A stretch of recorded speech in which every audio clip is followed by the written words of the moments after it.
So, welcome everyone to another beautiful time with infinite wisdom. I am so excited tonight because I get to be the interviewer where my guest, Scott, is usually in that chair, and he does a beautiful job of it, I must say. You need to visit. We'll talk about what he does, but you're going to need to pay him a visit or two or three with his beautiful shows. But I'm thrilled because when you have somebody out there who you admire and you've heard a little bit of their story, but not the whole thing, but just their energy is so beautiful, it's really exciting to be able to be the person asking the questions. Scott Catamas, welcome, Mr. Love Coach, to Infinite Wisdom. My pleasure. It's good to be here. And I've always enjoyed having you on my show. And likewise, it's the love and the respect is definitely mutual. Thank you. Thank you. I just want to, for people who have not experienced Scott's show, which I said we will be discussing, I was in show business for many years, and there's a rising thermometer right before the curtain goes up. And people get sometimes they can get a little crazy, and sometimes they can get a little nervous, and sometimes things aren't going the way they're supposed to. And what I've experienced with Scott at the helm is that it's smooth sailing. It's calm. No matter what bombs are going off, he's just got it all. He keeps everybody. That is a skill that I know from my bones is not in everybody. It's a rare skill, and you've got it, my friend. And I Uh, really admire it. So just Thank want to you. say that off the top. Where it came from was I was producing television at age 23. Oh, And when you're the producer, you've got to have your head on straight and be aware of 10 things at once. And if at yes. least two or three are in some sort of emergency mode. Also, Exactly. I think I'll be delicate in how I put this. We have a very dear mutual friend who I'm not going to name, who we love very much, who you happen to have been on multiple shows with, who probably is, of all the people I know, the one most likely to be nervous and freaking out prior to the green light going on. So you probably have seen that more than most. Maybe. Just quite possibly. You handle it well, regardless of who it is. And so I admire that. And hearing that we're going to have to go to the Wayback Machine first and get ourselves up to producing television at age 23, which is impressive in itself. But Scott, take us back. Where did you grow up? What was your family like? What was your environment? Yeah, I should start. Though I'm not going to do everything, but I was actually born on Christmas Day, um, Oh, which was a significant part of my upbringing because my mother loved Jesus. She was very Christian. And I don't know who that is, but we want to mute because I'm hearing something in the background, unless it's on your end, Hope. You hear that? There's somewhere. Anyway, always good for everybody to remember to keep muted. My mom loved Jesus. And this is her story. She really wanted to have a baby boy. She was 38, hadn't had a child for 10 years. And back then, that was older for having children. And mom has this dream, and Jesus comes to her and says, "You're going to have a baby boy, and he's going to be born on Christmas Day." Sure enough, mom went to church Sunday morning. It was Christmas Sunday, no less.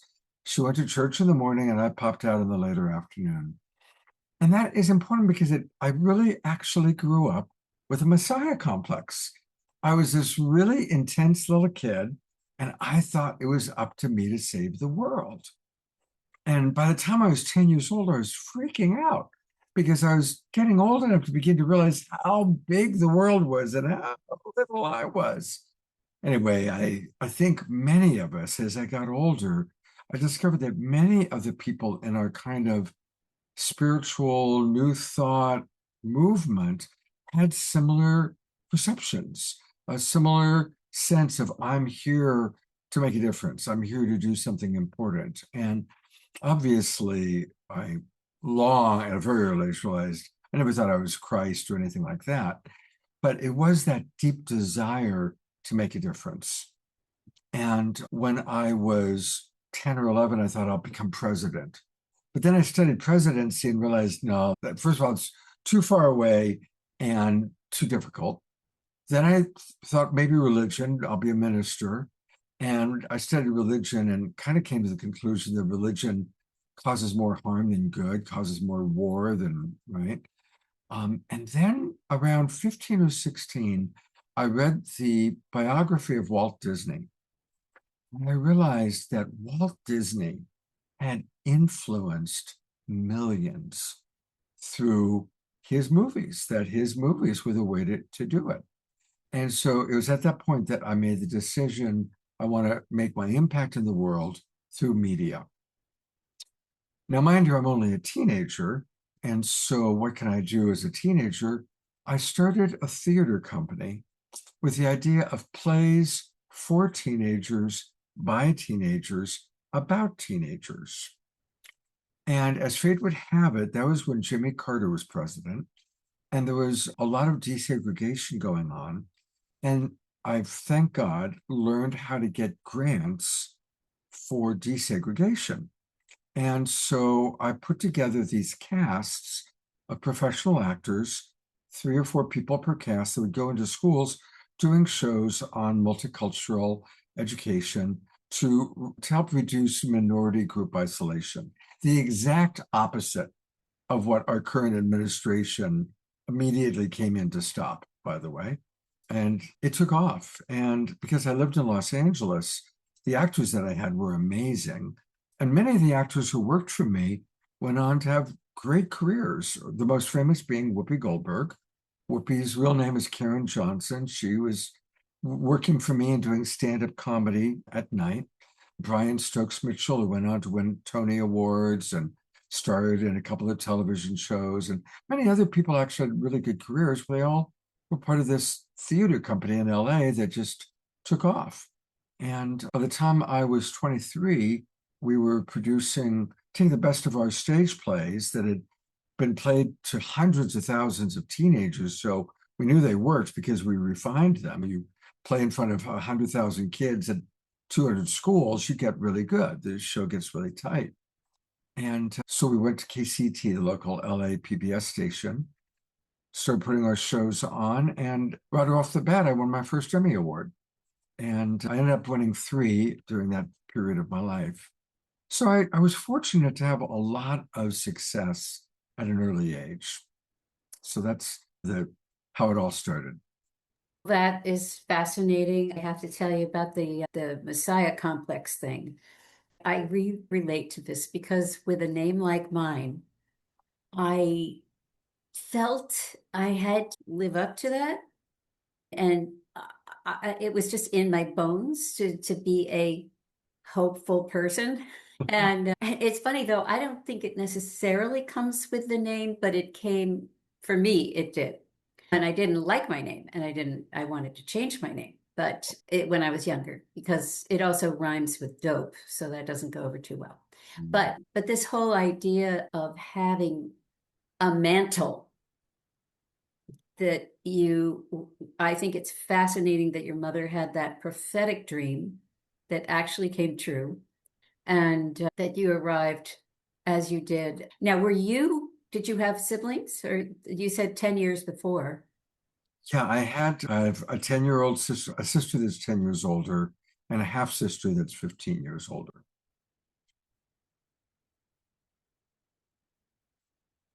So did they have a sense of this? Did your mother favor you because of this whole? Yeah, I was definitely the promised child. And my half sister wasn't living with us at all. She was living in Norway. And my full sister, I was close to her for quite a while, and then she moved out of the house at a pretty early age. And I also got off to a very fast start. At age 12, I had a full-time job. At 16, I was an emancipated minor and had moved out of the house and was taking care of myself. So Wow. I definitely got off to a fast start. And I also have another kind of connection with you because I did a lot of anti-bullying plays for elementary and high school kids. And actually came out of work that was out of Los Angeles initially. Yeah, Really? a dear friend of mine, yes, put it together. She put together a book called Cootie Shots, Inoculations Against Bigotry. And in that book were 52 little plays, songs, poems collected by all kinds of different folks, including Tony Kushner. And you could choose, Wow. yeah, you could choose, I would choose different pieces and put them together and create a show. I had high school kids performing for the elementary school kids, and we'd travel around. And so we have a lot in common That's in our, amazing. yeah. What part of LA were you in? I didn't do that work when I was in LA, but I met the woman whose work it was while I was in LA. I had gone back east and I was living in Connecticut, and I had a little third grader boy who was getting bullied. And I'm thinking, what can I do? What can I do? And long story short, I ended up directing these plays and taking them all around. Very similar, very similar. That's really, Yeah, yeah. yeah. Anyway, I love that we have a shared background. So now let's talk. So you realized you wanted to change the world through media. And how did you move into spirituality? When did that happen? Yeah. Well, I think I always was spiritually oriented. And as I said, I studied religion. I was quite a little Bible student because my mom was Christian. But pretty early on, I always felt like the Bible wasn't real. Like I'd read it, Huh. and some part of me that knew at a really early age that what I was reading had been doctored. This was not, it never felt to me like gospel truth. It felt like what later we've discovered was just completely butchered. And so it just never spoke to me. So I studied a lot of different religions and was very influenced by Yogananda. When I read Autobiography of a Yogi, that spoke to me. I was like, okay, this speaks to me, right? I also was very influenced by Richard Bach's wonderful book, Oh, yes. and because I'd grown up with a Messiah complex, and Illusions is about the reluctant Messiah, it's a very big influence on me. And I later had the pleasure of meeting and interviewing Richard Bach, which was lovely, and he's a lovely man. I always had that. And I did the work for teenagers for about 15 years. I started when I was 16, really, and did it until I was in my early 30s. And one of the things that kept me connected to teenagers was I had the good fortune to meet Jane Fonda and develop a friendship with her, Mm. and ended up co-creating a camp at her ranch in Santa Barbara. At the time, she was married to Tom Hayden. They had a ranch up in Santa Barbara, and we created Laurel Springs Educational Center. And for 11 summers, we had a camp. We did 5 sessions, 2 weeks per session. And all summer long, we had kids come to the camp. And a lot of the actors who worked for me would be camp counselors. And so that kept us connected to teenagers. And a lot of the kids that came up were movie star kids. And a lot of them were activist kids because Tom and Jane were activists. But then also, she and Michael Jackson, who lived down the road, put together a scholarship fund and would bring up a lot of inner city kids from Compton and Watts. So Wow. the camp was this fascinating group of kids that were everything from movie star kids. Angelina Jolie was one of our campers because her father was John Voight, and inner city kids that had never been out of the hood, all coming to this ranch where they would express themselves through music, theater, dance, photography, and visual arts. And we called it Exploration Arts Camp. And that kept us connected to how teenagers think, how teenagers were. And then some of the best kids we would then bring into the theater company to do the schools, to do the shows in the schools. So I did that for a long time. And then I got a gig working on an NBC daytime talk show called The Other Side. This was in 1994, and it was an interesting idea. It was a daytime talk show, Mondays through Fridays, and it was everything having to do with near-death experiences, UFOs, ghosts, things like that. Really? And because I was in that world and I lived in LA, and one of the producers knew me and brought me on as another producer. By that time, I had won 3 Emmy Awards, so I had some background. And that led to a whole series of gigs where I worked on 4 different nationally broadcast shows, producing segments that were all of a mystical, spiritual nature. That's how I met the author that I was just telling you about, Richard Bach. And I worked my way up the ladder until finally I was in charge of all the UFO stories for a primetime series called The Paranormal Borderline. And I had a really good budget. I had $50,000 for a 10-minute segment, which back then was a lot of money. Yeah. $250,000 now.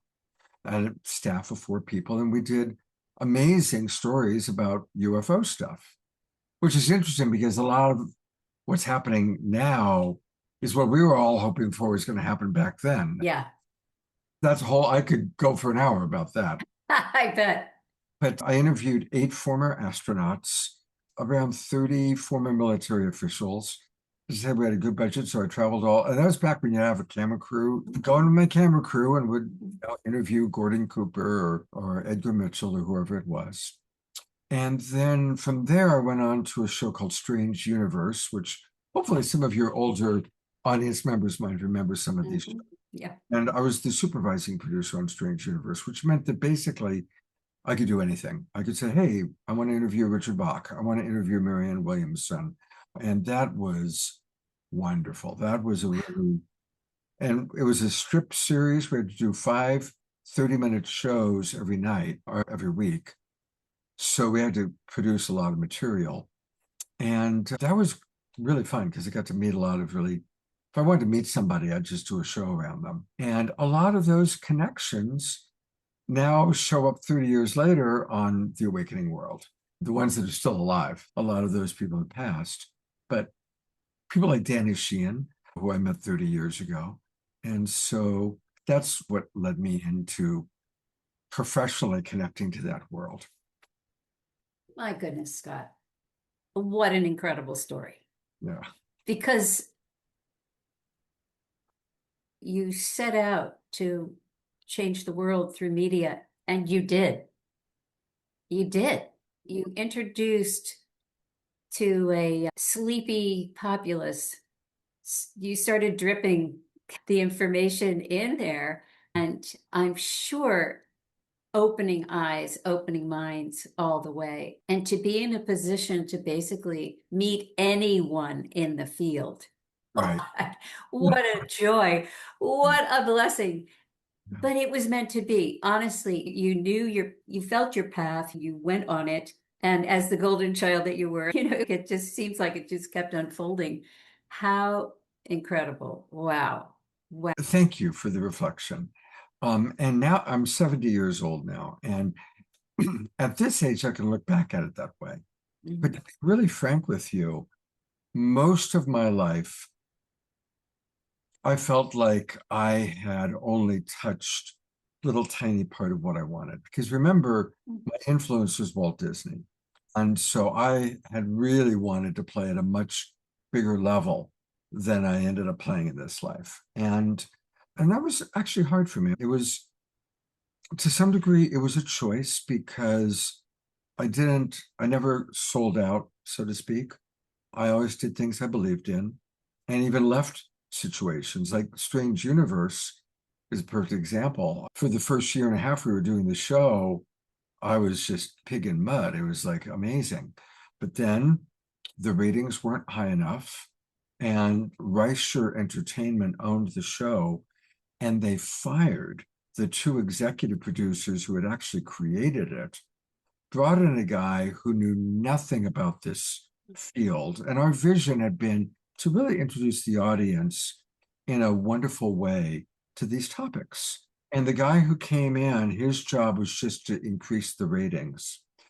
And literally, instead of sitting down and talking about interesting show ideas, he would get the National Enquirer, circle crazy stories and say, this is what we're doing.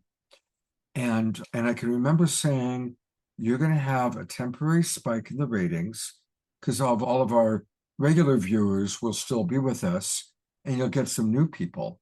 But then our regular viewers are going to drop away Yeah. and the whole thing's going to fall apart. And that's exactly what happened. Oh, And I actually quit. I left a really good job and I sent a letter to all my contacts saying I can no longer support the direction of the show. I can no longer guarantee you that you're going to be treated well, because they then went into a whole direction of making fun. And instead of looking at it, they really went in the direction of making everybody look like reality yeah, TV idiots. right. So anyway, I haven't thought of that moment in my life in a long time. But But Scott, I think you have to also remember the time that you were doing this, because it was still slogging through a lot of resistance. And to have an avenue that you could travel and be professional, earn a living, hold your head high, that's remarkable, because we all know what it was like then. I'm a year older than you are. oh wow, And no way, no yeah, way. I am. Uh, I'm saying we come from the same time frame, yeah. and it's only been really, it's only gotten somewhat easier in the last 10, 15 years. Even, no, I gotta say, even 15 years ago when the wave came in and I started trying to talk about it, and ugh, ugh, I was still pushing through all the thought leaders of that time. And there can't be anything else. So that's it. And I'm like, I think there might be something new. And now it's open. Now it's out there. But Did you see what Bill Maher just said? It's really great. Bill Maher said that for so long, if you believed in UFOs, you were considered a conspiracy theorist. mm. Oh, if you don't believe in UFOs, that's the new conspiracy. He just Oh a couple days ago. my God. Oh, yeah. Mm. It takes a while for we conspiracy theorists to be able to say, I told you. Not that we would do that, but Even there are things that I always thought were just conspiracy theories that I'm having to recognize, oh my God, I think that's really true. I know. It's really dark, like really, Yes. and the Epstein files and what little bit we've got. And God knows if they really, if somehow some courageous person who has access to the full non-redacted files put those out there, can you imagine what we would learn? I can imagine. Yeah. And it's upsetting beyond belief. Mhm. But uh, it's time Yeah. that these horrible, ugly things come out, I think. And I'm grateful that I started, like you, maybe, or maybe not, but I started poking my nose into these places a long time ago, because it would be an utter shock beyond belief to if I was starting out now. Well, But because we're the same age, I'm curious about this for you. One of the biggest impressions in my life was the assassination of John Kennedy. And then after that, 5 years later, I guess it was, the assassination back to back of Bobby Kennedy and Martin Luther King. yeah, And all three of those assassinations really impacted me. yeah, And when I was a little boy, I grew up thinking we were the good guys. We had stopped the Nazis and we had won the war and we were the good guys. My dad fought in World War II. And then this slow evolution of the assassinations and the Vietnam War and the extraordinary shift and disillusionment of realizing, oh my God, we're no longer, not only are we not the good guys, we've become the bad guys. yeah. And I think for me, that, like you, that idea started to come up over time. I almost don't want to say it because it's so incendiary, but some of the biggest events that we've had in the last 25 years have made that ever more clear to me. And it's a hard thing to turn around, especially when you want to love where you're from.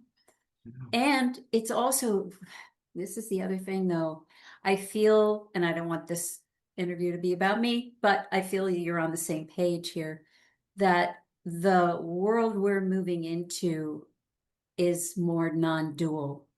It's less about who's good and who's bad and more about meeting on a different level where we move into a compassionate state where multiple realities can be held at once and not judgmentally. That's the non-dual part. I think that's where I hope that's where we're trying to go. That's what I believe is where we're trying to go. It doesn't look like it much right now, but in a way, we're being pushed. If you think about it, we're being pushed to go there because who knows what's what anymore anyway. It's like you have to let go and go, okay, I'm going to take the whole picture. I'm going to accept the multiple realities that are going on, and I'm going to choose a path that's right for me. That's And right. I'm going to choose a path of love, which is what you're all about. Thank you. So disillusionment is actually a gift in a weird way. And we have had plenty of opportunity for that. Yeah. Well, it forces us to break out of the matrix and to reevaluate our beliefs. And I always paraphrase Einstein, who said the true measure of intelligence is how quickly we can change our beliefs. And if you think about the people that you probably have on this show that you enjoy the most, the people that are constantly reevaluating the beliefs. And if we take a look at the people that are most dangerous, they're the ones that are fanatical and will kill in order to preserve their belief as opposed to expanding their consciousness. Said. Scott, let's go back because you've had some really challenging times in your life. And would you care to share anything about that? The reason I'm asking is because a lot of people are going through very challenging times right now. And to hear somebody who has done that, I think is very inspiring to others. Sure. There are different things I could choose because I have had my share of challenges. I also want to say I feel I've had a very blessed life. If I die tomorrow, thank you, Lord, it was a great life. So I really want to acknowledge that. And I had a really hard time in my early 40s where I had a lot of things happen that were very hard that led to bankruptcy and worse. But I came through that dark night of the soul, if you will, with the understanding of gratitude. I came through that recognizing that as hard as what I had just gone through was, how incredibly blessed I am. And that gratitude became my religion. So I think the hard thing, though, that probably you're thinking of and referencing that I'll talk about is the death of my wife. And I met her real name was Gabrielle. Her nickname was Suchi. I met Suchi in 1988 and immediately fell in love with her. She wouldn't even date me for 13 years. Oh. 2001, she finally went out. I'd been in love with her literally from the day I met her. Wow. Took 13 years before she'd go out on a date with me. We dated for 5 years before she would make any sort of commitment to me. But then finally did.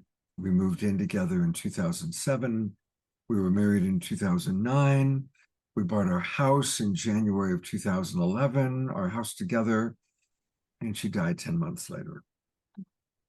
Realize that. And literally died in my arms. And the thing I always say about Suchi's death is, ironically, although it was heartbreaking, when she took her last breath, And I got to be right there with her. And there, a whole group of friends were there. It was in our home, and we were surrounded by friends. I experienced her liberation Mm. because we were so connected. And because I was so well supported, and the way it played out, I had time to adjust to the inevitability of it.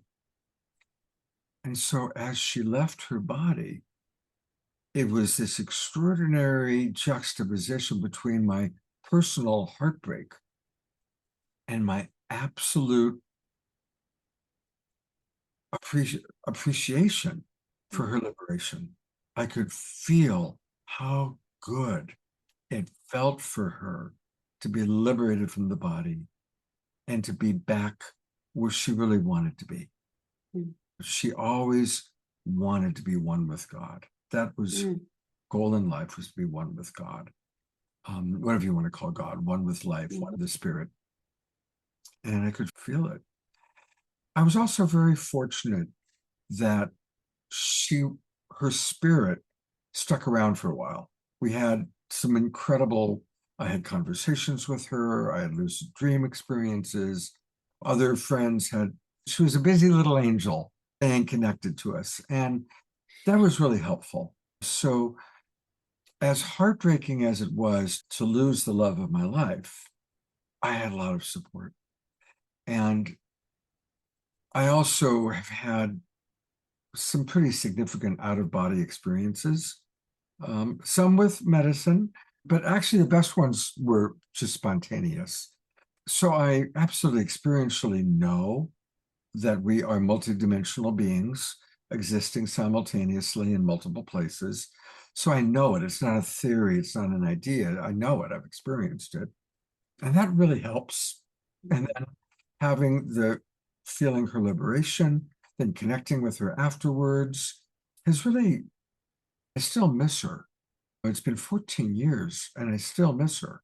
I still occasionally cry. I miss her so much. But then there's the other part of me that appreciates the big picture of it all and appreciates the awareness that we really are. This human experience is like this little quick dream. And it's a dream world, by the way. And so hard on some levels personally, really useful, especially with my work, because as for the last 20 plus years, I've made my living as a love coach. And I've done 4 sessions today. My first one is at 7 o'clock in the morning with the East Coast people. And most of my sessions are with people who are going through something hard. They're going through hard relationship stuff, or a dying parent, or a dying spouse, or a teenager that's caught up in drugs. And so having the big picture understanding is very useful, along with practical skills that I learned from Marshall Rosenberg and Tony Robbins and Gay and Katie Hendricks, who've been my primary mentors. It's all part of the big picture, and I feel grateful for it all. And I still miss my wife, and I still miss her physical presence. Thank you so much for sharing that really profound story.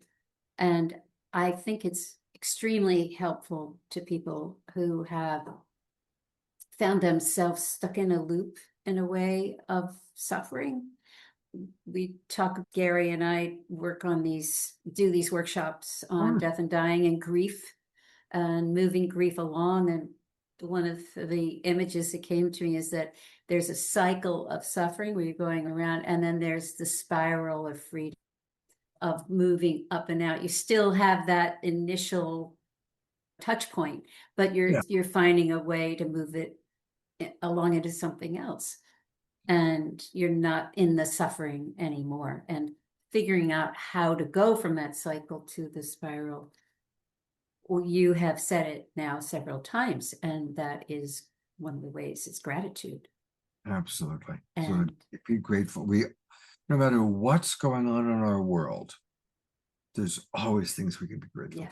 Yes. And finding the balance, mourning the unmet needs, putting on my compassionate communication cap for a minute, everything, every day, we have met needs and unmet needs, met values and unmet values.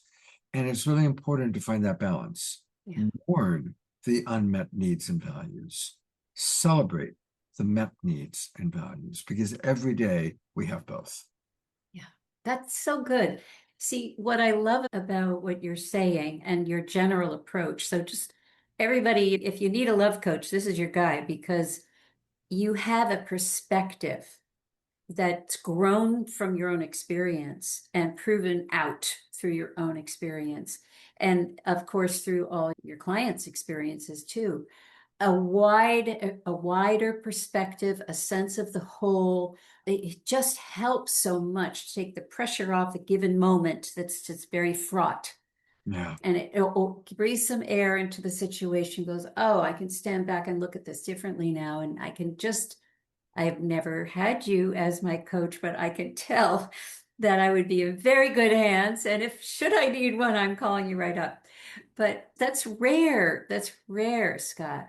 And it's really a blessing that you're available to do this work. And so I love doing it. It nourishes me. Marshall Rosenberg, who I'll probably quote multiple times today. My favorite quote from Marshall is, the greatest joy in life is being of service to others. And then I've added, the greatest tragedy in life is not knowing that. oh, that's a crusher. Yeah. And I urge all, I'm working a lot now with couples that have kids, and I'm just urging them, teach your kids that. Teach your kids the joy of being of service to others, because it's the best feeling in the world. It's what we're here to do. It's what we're here to do. But you're right. Our society does, it was some do. I don't want to say make a blanket statement because there are lots and lots of people who grow up being taught that.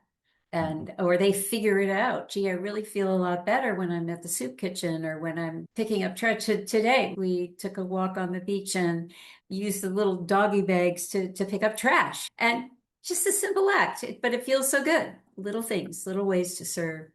Um, Scott, let's go back to COVID because that's when certain things were born for you Yeah. and for me. Yeah. And given your background, you could take it on to a whole other level than I could. But let's talk about what happened and what was born. Yeah. I was going to host with my friend Deborah Giusti. We were going to co-host a fundraising event for our friend Fantuzzi. And I'm sure many of Fantuzzi, the musician. He's been a buddy of mine for 30 years. And he was struggling with Lyme disease and needed to raise money. So Deborah and I, in early April of 2020, had planned to do a fundraiser together, live and local in the Bay Area. And then the pandemic hit. And it's so funny how things are born, right? So all of a sudden, we're in this thing where you're not allowed to get together, you're not allowed to gather, you've got to stay home. And by that time, I had been coaching a lot using Zoom. And so I knew how to use Zoom, obviously, really well. That's let's turn it into an online fundraiser. So on Saturday night, April 4th, 2020, or April 3rd, we did our very first event. And it was a fundraiser for, yeah, I know it's coming up on the anniversary. It's tomorrow. Yeah. It's the anniversary. And tomorrow is the anniversary. And people really enjoyed it. We had some of our friends who were musicians. We played some music. We did some stuff. And people said, wow, this is really cool. Why don't we do this every Saturday night doing this thing? I'm thinking 6 weeks. So I committed to it. I said, sure, I'll do it as long as this lasts. What the heck? We got nothing else to do. And we started discovering that everybody was home on Saturday nights. So all of a sudden, we're getting Marianne Williamson, we're getting Michael Beckwith, we're getting Neil Donald Walsh, all the people I had known, going all the way back to Strange Universe days, all the people Deborah knew that she had booked on Harmony Festival. And at the time, we called it Saturday Night Alive for the Global Peace Tribe, which I named it. I'll give myself credit for that. And we incorporated the Global Peace Tribe, which is behind me. And I actually, through Love Coach Academy, which was my thing at the time, my big thing at the time, and still is, we were doing a daily show, just providing support for people struggling. And then the big show was on Saturday nights when we'd have all these amazing guests. Of course, the pandemic lasted longer than 6 weeks. And we did Saturday Night Live for the Global Peace Tribe for 90 weeks. And it really grew because we were the first ones, at least in our New Thought group, we were the first ones to do something on a regular basis. And we were getting 1,000 people. I had to keep growing, getting a bigger Zoom room because we were getting 1,000 people in the Zoom room and then people watching. It really grew up. Um, but then as the pandemic wound down and more people started doing Zoom things, then our audience got smaller and smaller. And after 90 weeks, Deborah retired to focus on other parts of her life. But I wanted to carry it on because by that time, there were people like Dorina and Susan and Terry and Eleanor Joy and Kurt. And I'm just naming people, Terry Russo, who are in our Zoom room right now, people like that who had become part of this beautiful community.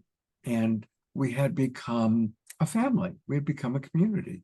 So I renamed it The Awakening World and said, let's do it every Wednesday and every Saturday. That's where midweek, weekend, twice a week. And we've been doing that ever since. And honestly, the shows are still wonderful. Like we had last night was the first episode of our new season. Our seasons are 3 months, right? So April 1st was the first. We do April, May, June, and then July, August, September. So last night was our first show of the new season. It was a great show. And after 6 years, it was a great show. All four presenters were lovely. It was a wonderful combination of music, Peter Sterling, Grammy-winning harpist, a wonderful Tantra teacher, Shashi Shaloni.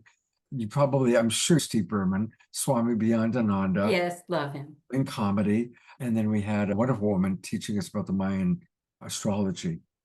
And it was just a wonderful show. It just flowed. And almost every show I do at the end of the show, I go, that was a really good show.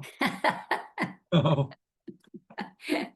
It's really a beautiful, it's a potpourri of so many different thinkers, feelers, musicians, artists, and it's entertaining, but it's also moving and heartfelt. Shar doing his music and Thank such a you. sweet person, Oh, first he's of all. yeah, Oh, beautiful. Yeah. and his being is just something else. And I just think that it's incredible. That's a wonderful example of what can come out of calamity. Exactly. I never would have dreamed it up. It just was an evolution that came out. And one of the things that I've noticed, and we've talked about this, is a lot of other organizations like Unity Earth, the Connection Field, John and Summers' work with the Sun work, all those organizations started in 2020. And we all have become friends and colleagues. And there has never been a competitive energy to it. Even though all these different organizations, there are various forms of communities, new thoughts, social media. Again, look at how many people are in you. This is your show, and half the people in the Zoom room are people that will come to the Awakening World twice a week, and they'll go to Unity Earth on Wednesday afternoons, and they'll go to Kristen Hoffman's thing. And it's really wonderful how we all share and support each other and grow together. It's really quite beautiful. Yes, I couldn't agree with you more. My little engagement with those different organizations, I don't sense that competition at all. I think this is a perfect example of the collaborative spirit Yeah. of the new paradigm. Much more collaborative and loving, so loving of one another. Yeah. Just, it's absolutely beautiful. Yeah, I love it. I'm a little bit on the fringes, but I dip in here and there. You've got a lot going on in your world. So Yeah, I yeah. do. But but it's really lovely to be able to spend time in that energy where when you step outside, it's a little different. Yeah. It's great that it exists and that you put this together and you've sustained it is remarkable. Honestly, it's my joy because most of my days are spent working with people who are struggling and going through really hard stuff. And I look forward to my show. I look forward to the Just inspiration. Yeah, because I always choose people like yourself who are inspiring. And even when we are tackling difficult topics, I really do my best to make sure we're doing it from an inspirational point of view. yeah. And I love my tribe. I look at the members of Global Peace Tribe that are with us right now. Fanny Starchild. Fanny is amazing. She and her partner Vigari, who are some of our favorite musical artists. And she's in the Zoom room right now. And so, oh, Fanny's here, and Patricia's here, and Terry, and Eleanor Joy, and Dorina. It's like family. It really is. Yes, it is. It is. It's beautiful. And aren't we lucky? Aren't we lucky? I've come to I do a thing every Monday night and I really like you. I look forward to whoever shows up and it sometimes I can't wait till Monday night. Let's just get together. Let's Yeah. just get together. Can we please? So let's move into questions now. I see Kurt is here and you'd like to ask a question, Kurt? Nice to see you. Because I look at all these incredible beings right here, and what a gathering of wisdom and love. Mm, Here we are alone together. And the key factor that we have as elders is to have that simple thing called the outreach, the reach to the hand to be able to give or to receive the help of youth. And it's a two-way street, always. Somehow it's a two-way street. We know that because when we're 94,000 years old, we've experienced some things. Did you want to ask Scott a question? Yeah, how is it? I've been obviously some of the work that I've been doing with the peacemakers circles and network and so on. And we're questing after getting all the youth of all ages to write down their vision of peace and to be able to then do something about it each day, but also to gather together with small groups like a satsang or a sangha or whatever, and then make a grander version of that greatest vision, something that Neil Donald Walsh expressed in another way. How is it that you see that we can do that with many more youth becoming involved and maybe getting that challenge out there to them? yeah. Find other young people. We've got this wonderful synergy group that I helped start, the Evolutionary Circle, called New Leaders for an Awakening World. And in fact, we're meeting on Friday. We meet the first Friday of every month. Find other youth leaders. There are a lot of young people all over the world that are hearing the call. And so reach out to those people and have them take it to their peers. And they know social media better than we do, because they've grown up with it and it keeps changing. So thank you, Kurt. I always appreciate the wonderful work you're doing in the world. Thank you so Thank much. you. Thank you. I Yeah. love you guys.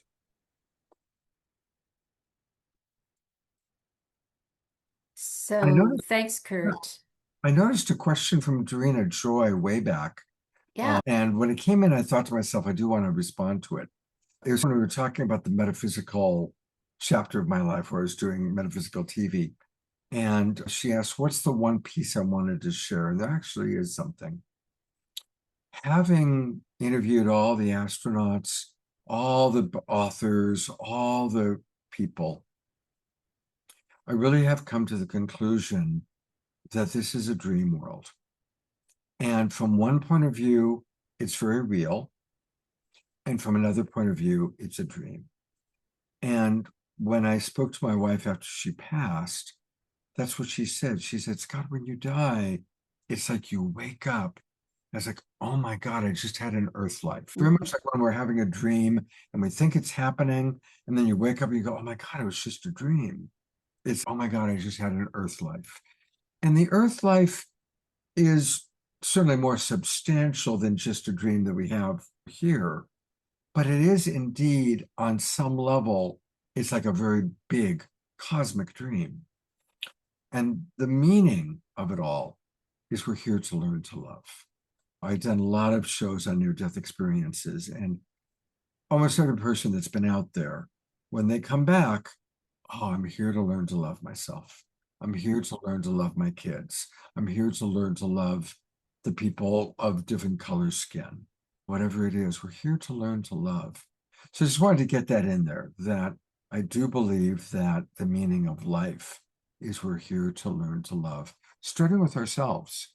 Because like we talked about, when you are giving from the overflow, when you have good self-esteem and you are grateful, you want to be of service. You want to love other people. So thank you for Dorina for that question. Dorina always asks the best questions. And so I wanted to get that in there. Thank you. And I'm glad that you went back there, because when you were talking about that time in your life and interviewing all the astronauts and things like that, a couple of questions popped up for me. And if there was a particular interview or statement that really sticks out, would you mind sharing that? Easy. The big one was Gordon Cooper. Gordon Cooper was an original Mercury 7 astronaut. He was best friends with John Kennedy. He was Time Magazine Man of the Year. He was the dude. And in his later years, he lived in Van Nuys. And he was fascinated with UFOs because he had two very significant encounters. In the 50s, when he was a test pilot, he had chased UFOs. He was stationed in Germany at the time, and he had chased UFOs and couldn't keep up with them, but he had seen them. He knew that they existed. And then in the 60s, he was stationed at Edwards Air Force Base. And this story, by the way, has just recently come out with some of the other whistleblowers that are coming forward with stories. A UFO came and landed on the tarmac at Edwards Air Force Base. And Gordon Cooper was there. They filmed the UFO. The commanding officer of the base went out, connected with aliens that came down out of the thing. They filmed the whole thing. Gordon Cooper saw this with his own eyes. They sent the film off to the powers that be and never saw it again. Nothing ever happened. Now that happened in the 60s.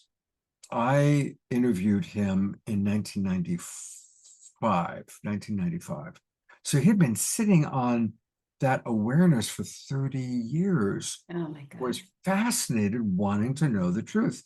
He had written letters to the United Nations asking that things be released. He had written to his own government. Anyway, we did the interview, and there were the things he was willing to be interviewed for, but there were a couple of things that he wasn't willing to share on camera. But I'm going to share that with you now. Oh, wow. And by the way, the deal that Gordon Cooper and I made with each other was, he said, look, Scott, I'll tell you the things you can't put on television, but in exchange, if you get something real, I want you to tell me about it. So it's a deal. And I periodically would send him what I thought was a particularly good segment we did or a particularly interesting thing. The story he tells is that all the black ops moved to Alice Springs, Australia. There were black ops taking place what we know as Area 51, but it was too close to Las Vegas, too many people learning about it. So all the real dark secret stuff got moved to this base that's a combination US, United Kingdom base in Alice Springs, Australia, which is really in the middle of nowhere. Yeah.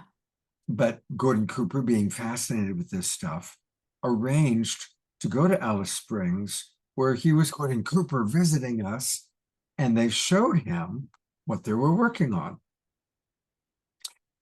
And I'll tell one story. So they take him into this underground area where the secret shit's happening. And he's looks into a room, a large room, through a glass window, and they hand him a Coke bottle, a Post-it note, and a pen. And they say, put your name on the Post-it note and stick it on the Coke bottle, which he does. They then go in, they put the Coke bottle on a big kind of metal table. Person leaves the room, straight out of Star Trek, Coke bottle disappears. They then walk over into another room, very similar. Coke bottle reappears. They walk in, hand it to him, and it's the Coke bottle with his Post-it and his name on it. So he says, wow, when do you think we'll be able to do this with people? And they said, we've been trying it, but we don't have it refined yet. Now think about that. We've been trying it. God knows who they used. And, God knows. right. But that was 30 years ago. That was 1995. So you can imagine if 30 years ago they could do Coke bottles and they were trying it with people, God only knows how far along our technology is. And what's been interesting, because of course, obviously, we have people like Danny Sheehan and some of the whistleblowers on the Awakening World. A lot of these people are saying, look, the technology we have is so much further advanced than they're telling us. Yeah. So when you asked the question, that's the story that came to mind. That's a great story. So it was in 95 that he went to Alice Springs, or it was earlier? Might have been a year or two earlier, but it was around that time. Around the time I interviewed him, yeah. I'm reading the Seth Morton, whatever book about this very thing, and the experiments that were done with the whole Navy ship. What was the SS? Oh, the Philadelphia experiment? Yes. And that was in the 40s. That was in the 40s. Right. So yeah, they've been trying to perfect this for a very long time, and they probably got it down by now. They probably do. Yeah, they got something down, that's for sure. That's for sure. Listen, if anybody else have a question, because this would be the good opportunity to do it. And if not, then I think we'll sign off. But Scott, tell us, just so everybody has it in their back pocket, Awakening World, you give us the whole spiel and how people can find you. Yeah, so two things, since I got two caps. Love Coach Scott Cap. If you're interested in private coaching, or I'm also going to be teaching my relationship mastery course starting in May. And so if you're interested in learning all the best tips, tools, and practices, I offer a free 15-minute discovery call, either for people who are interested in coaching or interested in taking my course. Email me at SC, my initials, SC, at lovecoachacademy.com. SC@lovecoachacademy.com. And make sure you put my name in the subject line, something like, hey, Scott, I want a discovery call. You could also go to lovecoachacademy.com and learn more about our programs and what we do. So there's the Love Coach Scott part of me. And then Global Peace Tribe part of me. If you want more information, just go to globalpeacetribe.com. We're actually changing our website tomorrow, so there'll be updated information tomorrow. And join the Awakening World. I'll put into the chat box for our friends that are with us. I'll put last night's show in there, and I'll also put how you can register. So that's going to give me a minute just to do that. And last night's show was our first show of the season, and it was a great show. It was typical of our work, of our shows. So enjoy. This is from our YouTube channel. And let me grab how people can register if they're interested in joining the Awakening World. We do the Awakening World every Wednesday and every Saturday for sure. And then sometimes we do it on Sundays or on special days. And let me get that for you. Thank you, Eleanor Joy. She's one of our regulars on the Awakening World. It really has become a beautiful family. And we pray for each other. We do prayer time at the end of every show and tune in to what's going on with each other, and we pray for each other, and it's really quite beautiful. And we have And such we amazing dance. guests. We And we dance. dance. We dance to Omashar's music, the music of whatever guest musical artist. We've got Larissa Stowe. I'm going. It's going to be on this Saturday night, who we love. So I've almost got it. Okay, here we go. Here is how you can register for our show. Yeah. So come and join us. And thank you, Hope. This went by fast. This was so much fun. I really loved getting to know you better, Scott. You're quite a guy, and we're lucky to have you on this Earth dream that we're in. Thank you for I'm but a mere reflection of yourself, or no. yours, for letting me have a little bit of time with you today. I will thank him. Vacation. Thank you, everybody, for coming to support Scott, to listen to his beautiful story and learn from his wisdom. And if you like the show, you know how it goes. Go ahead and like it and subscribe it and share it. And we'll get Scott out there even more than he already is. All right. Lots of love to everybody. Thank you, thank you, thank you. Have a beautiful evening. Namaste. Take care. Namaste. Bye-bye.